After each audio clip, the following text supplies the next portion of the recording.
प्यार अगर सच्चा हो ना तो सच्चे प्यार में एक अलग ही ताकत होती है। एक ऐसी ताकत जो किसी से भी लड़ जाए, जिन्हें किसी का डर या किसी की परवाह नहीं हो। हमारे रीति रिवाज या हमारा समाज इन्हें इनका प्यार पाने से या प्यार करने से रोक नहीं सकते। ग्लैमर प्रेजेंट्स बिंदास, ये है आशिकी पावर्ड बाय NV1000, जहां पर हर हफ्ते हम आपके पास ऐसी कहानियां लेकर आते हैं जो ना सिर्फ अनयूजुअल होती हैं बट उसके साथ साथ इंस्पिरेशनल भी हैं, जिन्हें एज आई सेड कि हमारे जमाने और हमारे रीति रिवाजों का डर नहीं हो। It's just out of this world. और आज की कहानी भी कुछ ऐसी है। पायल की कहानी, उसके प्यार को पाने की कहानी, उसकी जिद की कहानी।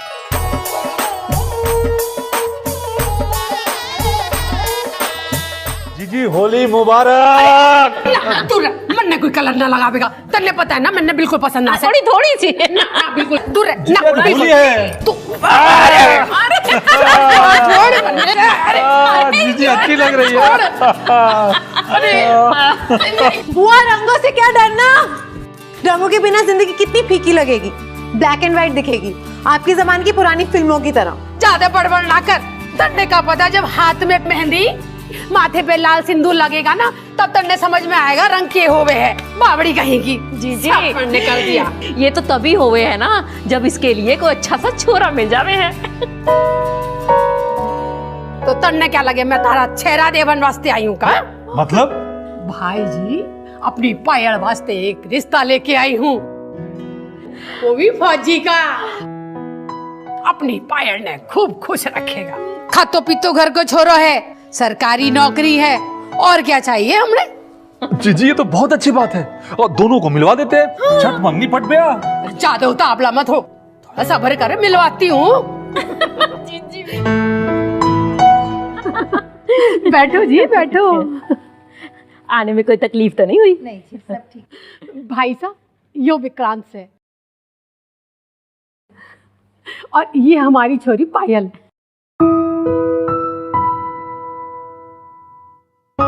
पायल बेटा चाय दो।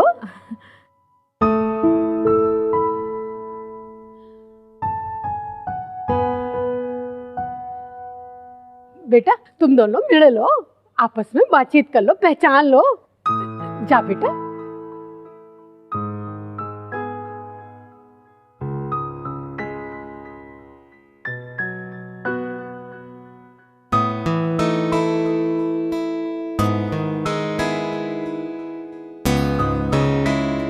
खाना बनाना आता है आपको? हाँ ठीक ठाक, वैसे काफ़ी अच्छा बना लेती हूँ। मेरी बनाई हुई गट्टे की सब्जी के ना सब फैन है घर में। अच्छा, और घर के बाकी काम? आई मीन घर की सफाई, देखभाल, कपड़े धोना, जो भी बाकी नॉर्मल काम होते हैं घर में। जी माँ की मदद कर लेती हूँ मैं कभी कभी। अच्छी बात है। ग्रेजुएशन करें ना? जी ऑलमोस्ट हो गई, एग्जाम्स दिए, बस रिजल्ट आना बाकी है। गुड। देखो मुझे एक बहुत ही सीधी सादी और सिंपल वाइफ चाहिए जो मेरा और मेरे परिवार का ख्याल रखे और मेरा घर संभाले। मेरी ज़रूरतें बहुत ही सिंपल हैं। हमारा अपना घर है, फार्म है, मेरी सैलरी भी अच्छी खासी है। ज़िंदगी में कभी भी आपको पैसों की कोई कमी नहीं होगी। अब आप मुझसे कोई सवाल पूछना चाहती हैं तो पूछ सकती हैं। आपकी फेवरेट हीरो कौन है? मुझे लगा था शायद आप मुझसे मेरी सैलरी के बारे में पूछेंगे। एनीवे, मैं फिल्में नहीं देखता, मुझे फिल्में पसंद नहीं है। मुझे लगता है कि ये सब वेस्टेज ऑफ टाइम है। खैर, मुझे जो आपसे पूछना था मैंने तो पूछ लिया। अगर आपको इन फिल्मों के अलावा और कोई ज़रूरी बात मुझसे पूछनी है तो आप पूछ सकते हैं।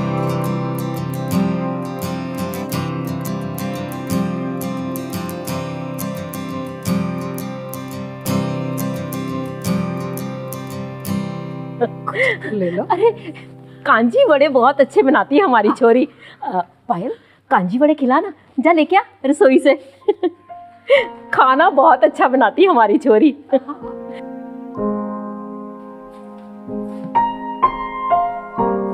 बिल्कुल समझ नहीं आया। फिल्में नहीं देखता, खड़ूस। पायल इतने अच्छे कांजी के बड़े बनाती है, मैं अभी आज तक ना बना पाई। आप एक बार खा के देखिए, है ना। तेरा ब्याह पक्का हो गया है, कल से शादी की तैयारियां शुरू। जीजी दो बड़े खिलाओ सबको। लो जी लो, आप भी ले। भाई साहब आप भी लीजिए। हाँ जी। जी उनको भी दो। आप लो थोड़ा जी।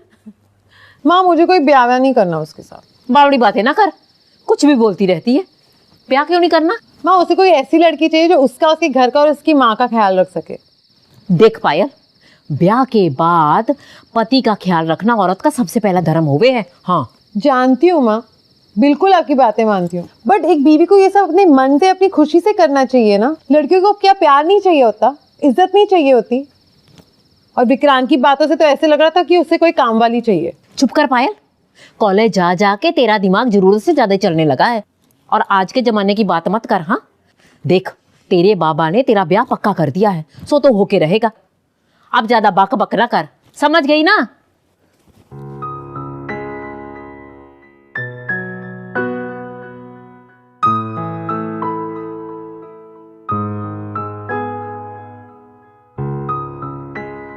सब कुछ इतना जल्दी हो गया कि हमें एक दूसरे को जानने का मौका ही नहीं मिला। खैर,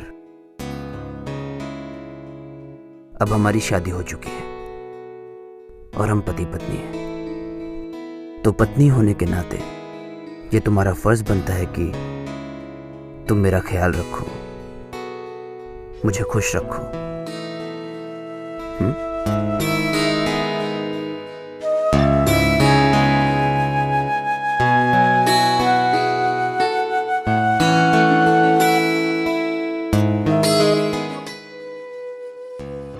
क्या हुआ? थोड़ा अजीब सा लग रहा है। सब कुछ इतना जल्दी हुआ, हम एक दूसरे को ठीक तरह जान भी नहीं पाए ना। It's okay. शुरू शुरू में थोड़ी घबराहट सभी को होती है, बट डोंट वरी, धीरे धीरे सब ठीक हो जाएगा।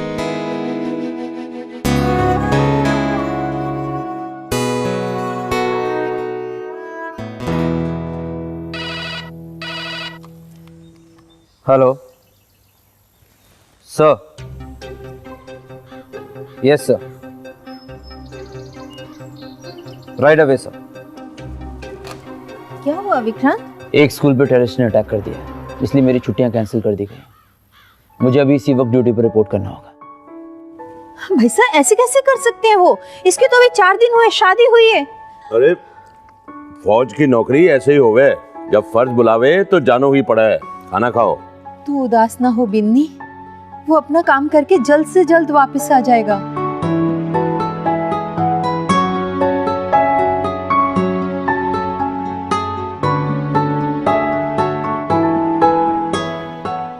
परेशान मत हो माँ, मैं जल्दी वापस आऊंगा और मुझे कुछ नहीं होगा।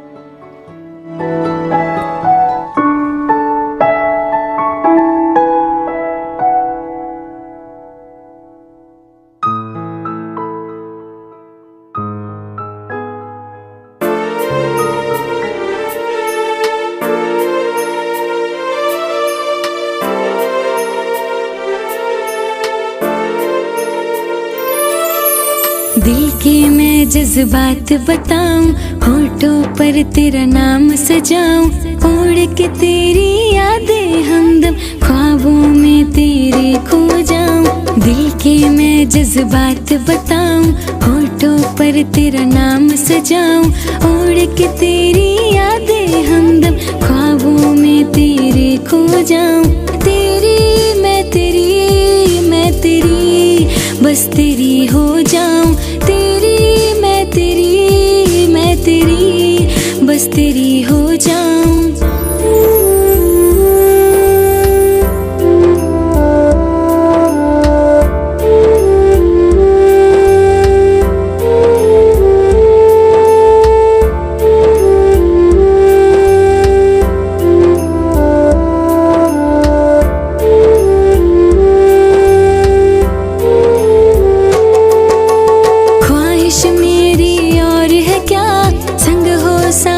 बस तेरा, देखूं हर सुबह तुझको, शामों में चेहरा तेरा, ख्वाहिश मेरी और है क्या, संग हो साथ बस तेरा, देखूं हर सुबह तुझको, शामों में चेहरा तेरा, दिल के मैं जज्बात बताऊं, होठों पर तेरा नाम सजाऊं, उड़ के तेरी यादें हम।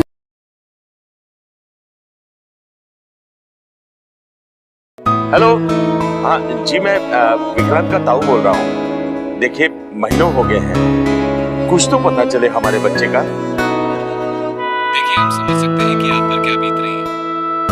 जैसे ही कुछ पता चलेगा हम आपसे खुद संपर्क करेंगे।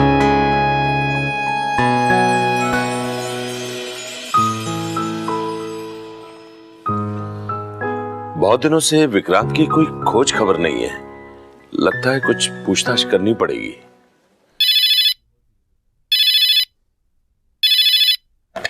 Hello. Hello, I am captain Suraj Singh, army headquarter से। जी। कैप्टन विक्रांत और उसके साथ हमारे 3 और सैनिक भी मिशन के टाइम से मिसिंग हैं। अभी तक कोई बॉडी नहीं मिली है, इसलिए हमारा कुछ भी कह पाना नामुमकिन है। क्या हुआ छोरी? छोरी क्या हुआ? हेलो हेलो, मैं विक्रांत की माँ बोल रही हूँ।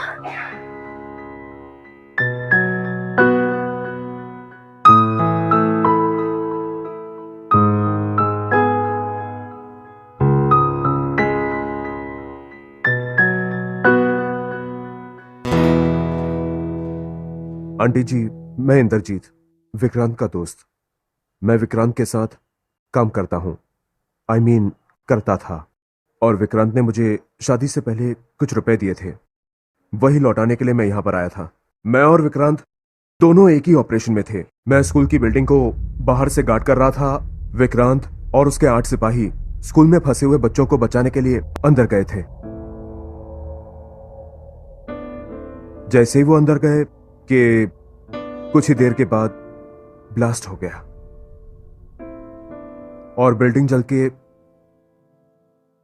आंटी, आई नो, ये मान लेना आपके लिए बहुत मुश्किल है, पर मैं यकीन के साथ इसलिए कह सकता हूं कि जब ब्लास्ट हुआ था उस वक्त मैं खुद था। बहुत बड़ी आग लगी थी। मैं जानता हूं कि डिपार्टमेंट उसे मिसिंग बता रहा है, पर ब्लास्ट इतना बड़ा था कि उसमें किसी का भी बच पाना बहुत मुश्किल था। अपने आप को संभालिए, यह आपके लिए परीक्षा की घड़ी है। मैं विक्रांत की कमी तो पूरी नहीं कर सकता, लेकिन अगर किसी भी चीज की जरूरत हो तो बेहिचक आप मुझे फोन कर सकती हैं। नमस्ते।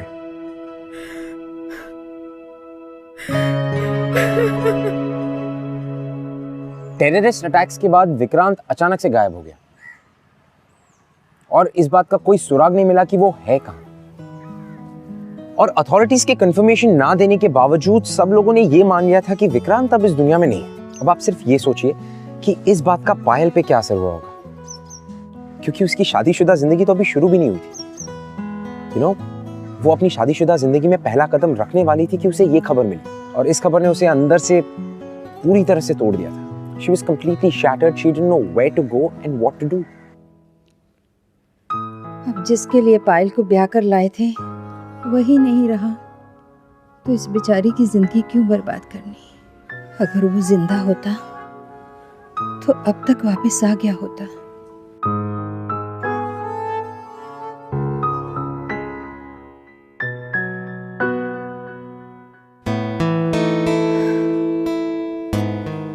आप उसे अपने घर ले जाओ और फिर से ब्याह कर दो इसका।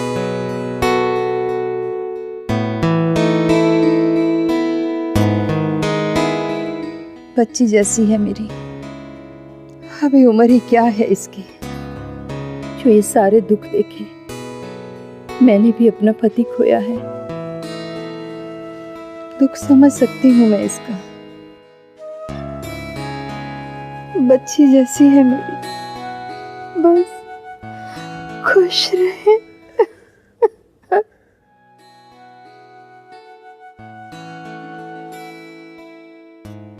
देख पायल बेटी, कुछ उसका पता नहीं चल रहा। पहाड़ जैसी जिंदगी है, कैसे जिएगी? पायल की माँ, जीजी कह रही थी कि इसका ब्याह करवा देते। ये कोई उम्र है इस तरह से गुमसुम रहने की? 2 साल इंतजार कर लिया विक्रांत का और उसकी कोई खबर नहीं आई।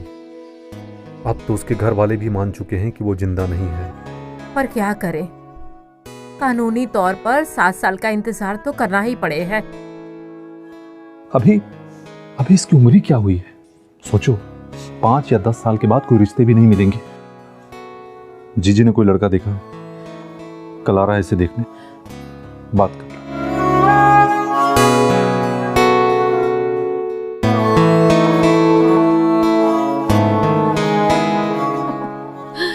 पायल बेटा, ये अमित है। अमित बेटा, ये पायल। वो क्या है ना, पिछले बरस अमित की घरवाली डिलीवरी के समय चल बसी, तब से अकेला है बेचारा, पर अब ये ब्याह करना चाहता है। जी, मैं पायल से 2 मिनट अकेले में बात कर सकता हूँ? हाँ, क्यों नहीं बेटा। पायल, अंदर ले जाओ, जाओ।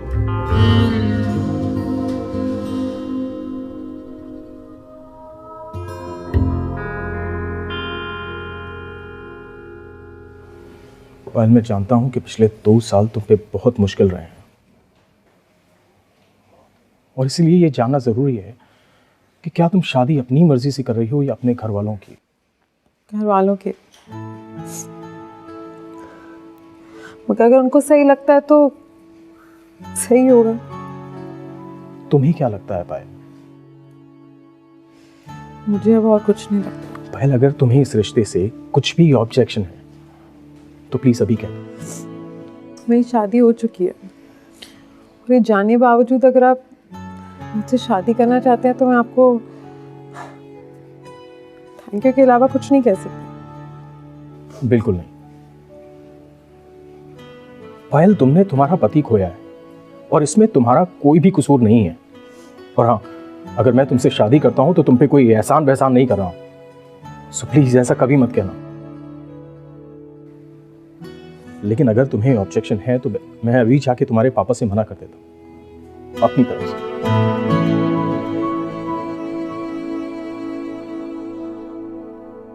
और इस तरह पायल की दूसरी शादी कर दी गई। ये सब देख के ऐसा लग रहा था जैसे पायल की खुद की किस्मत पे उसका कोई कंट्रोल ही नहीं है। उसके परिवार वालों ने बस कठपुतली की तरह उसे एक जगह से उठा के दूसरी जगह रख दिया। वो अपने पति के जाने के, उसके खोने के गम से अभी उभर भी नहीं पाई थी कि उसे किसी और के घर भेज दिया, किसी और की बीवी की हैसियत से।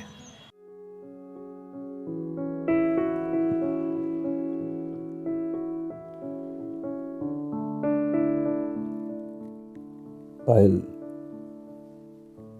मुझे लगता है कि मुझे तुम्हें थोड़ा वक्त देना चाहिए। तो जब तक कि हम एक दूसरे के साथ कंफर्टेबल नहीं हो जाते तो तब तक मैं अलग सोऊंगा।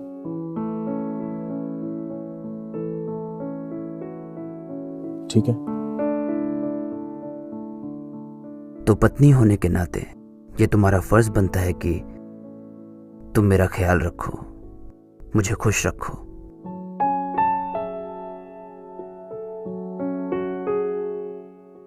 क्या हुआ? कुछ नहीं, बस ऐसे ही। तो ठीक है, मैं सामने उस सोफा पे सो जाता हूँ। ठीक है?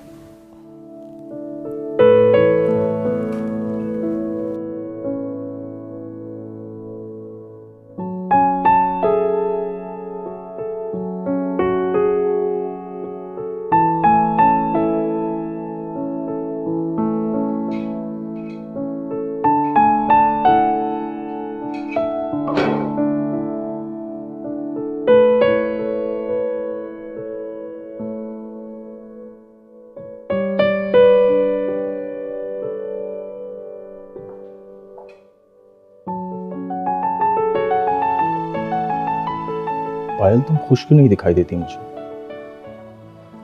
कहीं ना कहीं एक उदासी सी दिखाई देती है तुम्हारे चेहरे पर।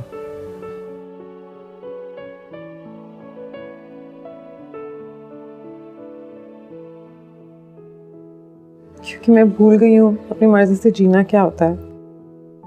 आज तक मैंने सिर्फ वही किया जो मुझसे कहा गया था। अपने मन की कभी सुनी नहीं।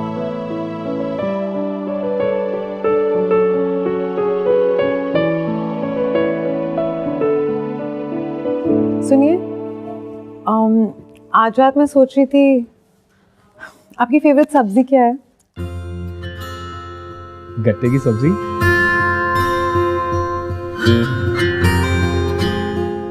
अरे वाह, गट्टे की सब्जी।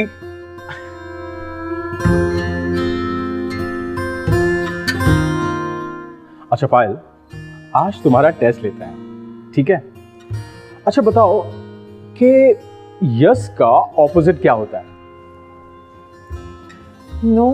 राइट। सो आज से नो बोलने की आदत डाल दो। अगर कोई भी तुमसे कुछ कहे ना तो नो कह देना, और अगर मैं भी तुम्हारे पास आऊं तो नो कह देना, ठीक है?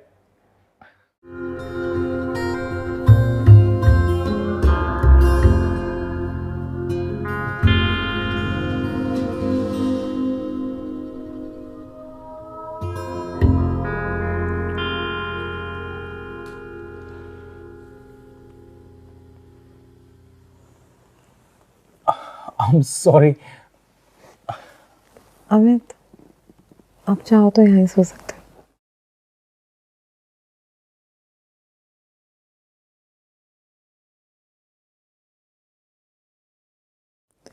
अमित, जब मैं आपसे शादी करके आई थी मुझे बिल्कुल नहीं पता कि जो मैं करी थी सही है या गलत,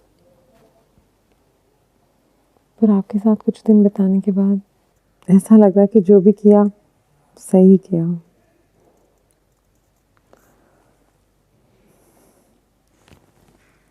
अमित, आपने मुझे मेरी खोई हुई हंसी लौटाई है। पहले मैं सिर्फ सांसें ले रही थी, आपने मुझे फिर से जीना सिखाया।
माँ। विक्रांत, विक्रांत, विक्रांत मेरे बच्चे, तू जिंदा है विक्रांत, विक्रांत तू जिंदा है। तेरे बिना तो हम जीते जी मर गए थे। भाई साहब, हमारा विक्रांत जिंदा है। भाई साहब आइए। बेटा, ये तो बताओ तुम्हारे साथ हुआ क्या था? जिस स्कूल में बॉम्ब ब्लास्ट हुआ था ना, मैं वहीं था। बहुत ज़्यादा चोट लगी थी मुझे, और बहुत सारी गोलियां भी। वहाँ से तो किसी तरह मैं बचकर निकल गया, लेकिन पता नहीं कैसे मैं बॉर्डर के उस पार पहुँच गया। वहाँ गांव वालों ने मुझे एक हॉस्पिटल में एडमिट करा दिया, और एक एनजीओ ने मेरा इलाज करवाया। पूरे 2 साल 7 महीने कोमा में था। अब मत रो माँ, अब मैं वापस आ गया हूँ ना, वो भी सही सलामत। हाँ, हे भगवान, भरोसा नहीं हो रहा तुझे देखकर बेटा। देवी माँ का लाख लाख शुक्र है कि तू हमारे बीच में है बेटा। हमने तो पूरी उम्मीद छोड़ दी थी। बिल्कुल ठीक है आपका छोरा ताऊ जी, और वैसे भी मुझे कुछ नहीं होने वाला। ये तो बताइए कि पायल कहाँ है? मैं अंदर देखता हूँ। हाँ विक्रांत, बेटा पायल अब यहाँ नहीं है। हमने उसे उसके मायके भेज दिया था। तो कोई बात नहीं माँ, अब मैं वापस आ गया हूँ ना, चलिए उसे वापस लेकर आते हैं। अब बहुत देर हो चुकी है बेटा, पायल का दूसरा ब्याह हो चुका है। What? ये क्या कह रही हैं आप? हाँ बेटा, ये नहीं हो सकता। यही सच है। पायल मेरी पत्नी है, सिर्फ मेरी। दूसरी शादी नहीं।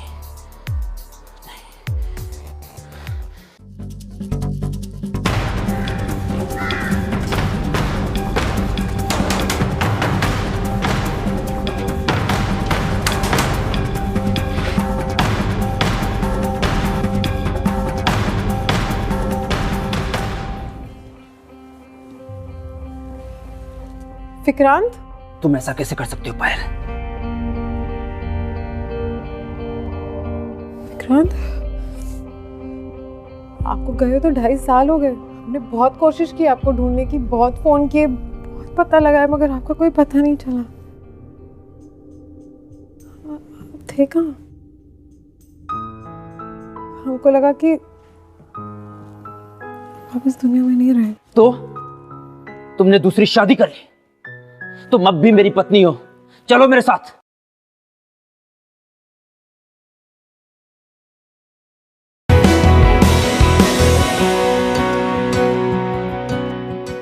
प्यार अगर सच्चा हो ना, तो सच्चे प्यार में एक अलग ही ताकत होती है। एक ऐसी ताकत जो किसी से भी लड़ जाए, जिन्हें किसी का डर या किसी की परवाह नहीं हो। हमारे रीति रिवाज या हमारा समाज इन्हें इनका प्यार पाने से या प्यार करने से रोक नहीं सकते। ग्लैमर प्रेजेंट्स बिंदास ये है आशिकी पावर्ड बाय NV1000, जहां पर हर हफ्ते हम आपके पास ऐसी कहानियां लेकर आते हैं जो ना सिर्फ अनयूजुअल होती हैं, बट उसके साथ साथ इंस्पिरेशनल भी हैं, जिन्हें एज आई सेड कि हमारे जमाने और हमारे रीति रिवाजों का डर नहीं हो। It's just out of this world. और आज की कहानी भी कुछ ऐसी है, पायल की कहानी, उसके प्यार को पाने की कहानी, उसकी जिद की कहानी।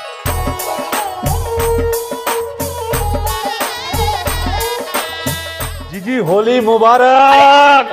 तू मन्ने कोई कलर ना लगावेगा, तन्ने पता है ना, मैंने बिल्कुल पसंद ना। थोड़ी थोड़ी सी ना बिल्कुल दूर ना। होली है। तू जी अच्छी लग रही है। विक्रांत बेटा, अब भूल जा उसे। पूरे रीति रिवाज के साथ उसका दूसरा ब्याह हुआ है और वो किसी और की अमानत हो चुकी है।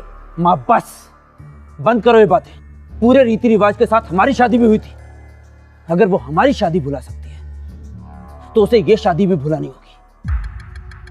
पायल पर हक है मेरा, मेरी पत्नी है वो, और मैं ही उसका पति हूं। ऐसे कैसे कोई और उस पर अपना हक जता सकता है? ताऊ जी, कल मैं और आप पुलिस वालों को लेकर उनके घर जाएंगे और पायल को अपने साथ लेकर आएंगे, यहाँ इस घर में। ठीक है, शांत हो जा, शांत। मैं कुछ करता हूं। देखिए भाई साहब, आपने जो कुछ भी किया गलत किया। विक्रांत वापस आ चुका है, इसलिए पायल बिटिया को हमें वापस सौंप दीजिए। बात खत्म। देखिए भाई साहब, जो भी हुआ है गलतफहमी थी, मैं मानता हूं, लेकिन अब ये कैसे मुमकिन है? और ये आप क्या कह रहे हैं कि पायल बिटिया को वापस कर दीजिए? अरे उसकी शादी हो चुकी है, और ये सिर्फ मेरे अकेले का फैसला नहीं है, विक्रांत की मां की भी रजामंदी थी। पर यह गलत है, कानूनी जुर्म है। विक्रांत के जिंदा होने के बावजूद भी पायल ने दूसरी शादी की है। देखिए भाई साहब, पहले ही पायल बहुत बड़े सदमे से गुजर चुकी है। अब बहुत महीनों के बाद मैंने उसकी चेहरे पर खुशी देखी है। आप उसकी खुशी मत छीनिए। सालों के बाद मैंने उसे हंसते हुए देखा है। उसकी खुशी मत छीनिए। आपकी बच्ची हमारी भी कुछ है, इसलिए प्यार से कह रहे हैं कि पायल बिटिया को हमें वापस सौंप दीजिए, वरना यह मामला कोर्ट कचहरी और पुलिस स्टेशन में तय होगा।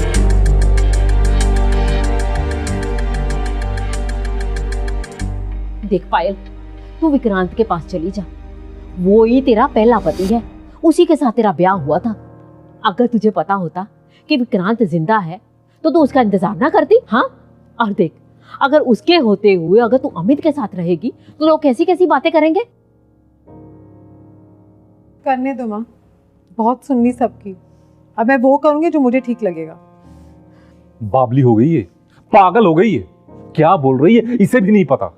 पहले पति के रहते हुए किसी दूसरे के साथ रहोगी बेटी तो लोग हंसेंगे। किसी और के साथ बाबा? अमित पति है मेरे, शादी हुई है मेरी उनके साथ, फेरे लिए मैंने। और अगर मुझे पता होता कि विक्रांत जिंदा है तो मैं जरूर उनका इंतजार करती। और आप सब ये मत भूलिए कि आप लोगों ने ही मुझे तैयार किया था दूसरी शादी के लिए। और अब जब मैं अमित को पूरी तरह से अपना पति मान चुकी हूँ, आप कह रहे कि मैं वापस विक्रांत के पास चली जाऊं? मैं हरगिज़ नहीं जाऊंगी माँ। अभी सिर्फ अमित और अमित ही मेरे पति हैं। तो ठीक है, अगर तुम्हारी ये जिद है ना तो मेरी भी जिद सुनो। आज के बाद मेरा और तुम्हारा रिश्ता नाता खत्म। अगर ऐसे करने से मेरा और अमित का रिश्ता बच सकता है तो फिर यही सही है बाबा। देख पायल, विक्रांत के ताऊजी आए थे, धमकी दे रहे थे कि पुलिस को लेके आएंगे तुझे लेके जाने के लिए। कोर्ट केस करने की धमकी दे रहे थे वो। फिर मैं भी लड़ूंगी माँ। क्या बोल रही है, तुझे समझ में आ रहा है क्या? बिल्कुल जानती हूँ माँ, और ये भी जानती हूँ कि अपने प्यार को पाने के लिए मैं कुछ भी करने के लिए तैयार हूँ। पायल पर प्रेशर डाला जा रहा था। उसके पेरेंट्स उसे अमित को छोड़ने के लिए कह रहे थे, वो भी तब जब पायल को अमित से प्यार हो चुका था। और पायल ने ये रियलाइज कर लिया था कि अमित इज द वन जिसके साथ उसे अपनी पूरी जिंदगी बितानी है। उसकी प्रॉब्लम्स तब बढ़ गई जब दूसरी तरफ विक्रांत ने कोर्ट केस फाइल किया। But no, Payal decided she is going to fight and she did. उसने वो किया जो किसी ने सोचा भी नहीं। She filed a divorce. मामला कोर्ट तक गया। हाँ मिस्टर विक्रांत, आपको जो भी कहना है अब आप कह सकते हैं।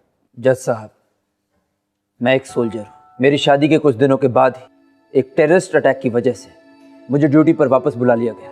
वहाँ एक बॉम्ब ब्लास्ट में मैं बुरी तरीके से घायल हो गया। करीब 2.5 साल तक कोमा में रहने के बाद जब मैं घर वापस आया तो मैंने देखा कि मेरी पत्नी ने दूसरी शादी कर ली है।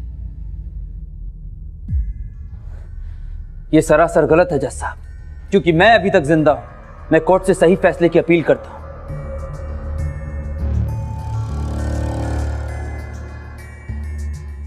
और मैं अपनी पत्नी को वापस पाना चाहता हूं।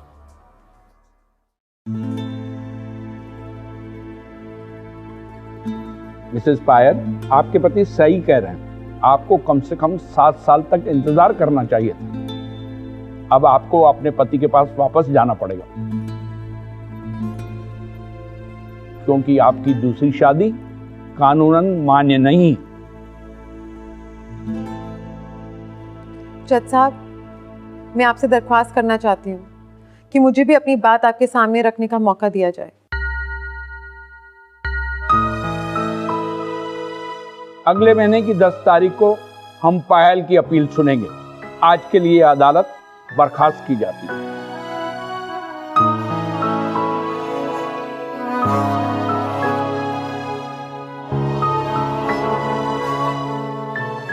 अमित, पायल को भेज दे बेटा उसके पहले पति के पास। देखो, ये कानूनन भी तो गलत ही है ना। ऐसी गलती मत कर बेटा। मुझे कभी नहीं लगा था ये शादी ऐसी मुसीबत बन जाएगी। तुम्हें पता है ना अमित, हमारी सारी बिरादरी वाले तुम्हारे और पायल के रिश्ते के बारे में किस तरह की बातें कर रहे हैं। माँ, मैंने शादी बिरादरी वालों के लिए तो नहीं की थी। पायल मेरी पत्नी है और मैं उसका साथ हरगिज हरगिज नहीं छोड़ूंगा। क्या गलत किया उसने? हाँ, मैं और पायल साथ में, और मैं इस लड़ाई में उसका साथ अंत तक दूंगा। तो फिर ठीक है, अगर तुमने फैसला कर लिया है तो मेरी भी सुन लो।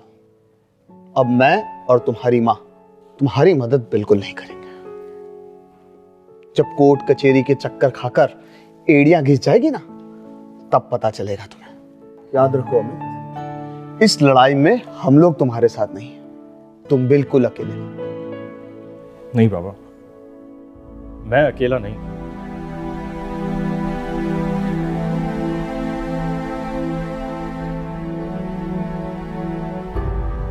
मैं पायल के साथ हूं और हमेशा रहूंगा। नाक कटा दी है तूने पूरे खानदान की। मैंने जिंदगी में भी नहीं सोचा था कि कोर्ट कचहरी का चक्कर भी लगाना पड़ेगा। विक्रांत तुम्हारा पति है बेटा, उसके पास वापस चली जा। मैं प्यार करती हूँ अमित से, विक्रांत के पास कैसे जा सकती हूँ? इतनी छोटी सी बात किसी को क्यों नहीं समझ आ रही? और शादी क्या गुड्डा गुड्डी का खेल है? कल इसके पास चले जाओ फिर उसके पास। बेटी ये केस हार जाएगी तू। मैं अपने प्यार के लिए लड़ रही हूँ बाबा, इससे बड़ी जीत क्या हो सकती है? अपने प्यार को पाने के लिए कोई भी लड़ाई गलत नहीं हो सकती। देखिए, आप लोगों का जो ये केस है इनफैक्ट बहुत ही कॉम्प्लिकेटेड है, इसलिए हो सकता है कि ये काफ़ी लंबे वक्त तक चले। और मैं इस बात की भी गारंटी आप लोगों को नहीं दे सकता कि आप लोग इस केस में जीतेंगे ही। इन सारी बातों को जानने के बाद भी क्या आप फाइट करने के लिए रेडी हैं? जी वकील साहब। ठीक है।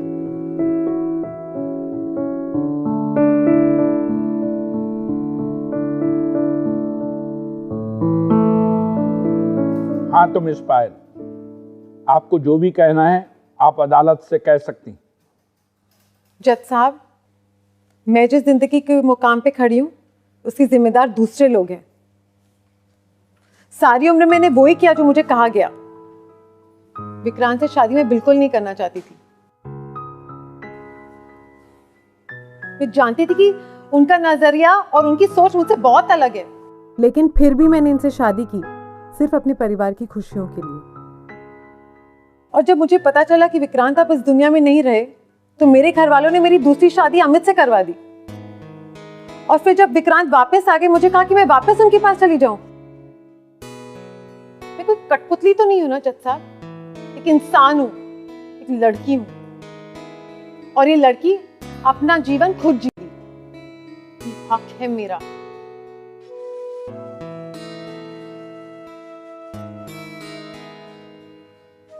मैंने फैसला कर लिया जज साहब, मैं अमित से प्यार करती हूँ और सारी जिंदगी उन्हीं के साथ गुजारना चाहती हूँ। मिस पायल, आपकी दूसरी शादी कानूनन मान्य नहीं। जज साहब, क्या आपका लॉ से धाराओं पे अपना फैसला सुना देगा? क्या एक लड़की को अपना जीवन साथी चुनने का कोई हक नहीं, प्यार करने का कोई हक नहीं है? अमित ने मुझे सही मानों में प्यार करना सिखाया, और जिससे मैं प्यार करती हूँ, जिसके साथ अपनी पूरी जिंदगी बिताना चाहती हूँ, उसके लिए मुझे किसी और की परमिशन की जरूरत है? जज साहब, मैं फैसला कर चुकी हूँ, मुझे तलाक चाहिए।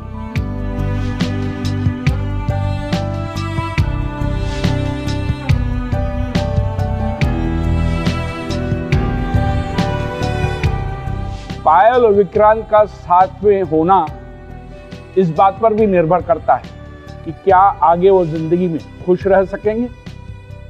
इसलिए अदालत किसी भी जल्दबाजी में अपना फैसला नहीं सुनाना चाहती, और ये अदालत विक्रांत को एक और मौका देना चाहती है। इसलिए यह अदालत अगले महीने की 21 तारीख तक बर्खास्त की जाती है।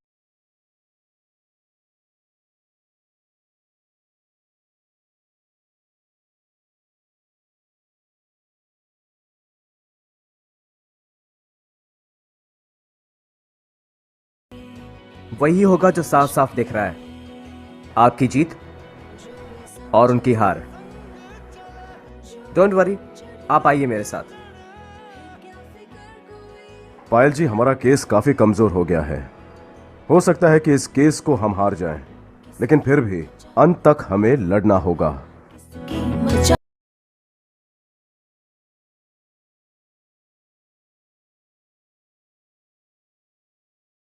पायल, तुम्हें बहुत मुश्किल उठानी पड़ रही है। I am so sorry. सोचा था तुम्हें हमेशा खुश रखूंगा, लेकिन मैं तो तुम्हें एक छोटा सा घर भी नसीब नहीं करवा पाया। जहां तुम हो वहीं मेरा घर है। अगर आप लोग हमसे बात करना चाहते हैं या हमारे शो के बारे में ऐसा कुछ है जो आप हमसे शेयर करना चाहते हैं, you can tweet us @BindasTV #ये है आशिकी। पायल और अमित अब तक ये केस लड़ रहे 3 साल हो गए, लेकिन अभी तक पायल को डिवोर्स नहीं मिला। लेकिन उसने हार नहीं मानी। पायल को पूरा यकीन है कि एक दिन ऐसा आएगा जिस दिन उसे डिवोर्स भी मिलेगा और अमित के साथ उसकी एक नई जिंदगी भी शुरू होगी, अ न्यू बिगिनिंग। वेल फिलहाल के लिए वो दोनों नौकरी कर रहे हैं ताकि वो अपने कोर्ट के एक्सपेंसेस और अपने लॉयर की फीस भर सके। अपने सच्चे प्यार को पाने के लिए ये कीमत वैसे तो बहुत छोटी है ना, लेकिन उनकी जंग अब तक जारी है और इसी को तो कहते हैं सच्चे आशिकों का जज्बा। और इस जज्बे को ये है आशिकी का सलाम। मैं आपसे मिलूंगा अगले हफ्ते एक और कहानी लेकर, लेकिन तब तक हम मिलते हैं एक ऐसी लड़की से जिसकी कहानी बिल्कुल पायल जैसी।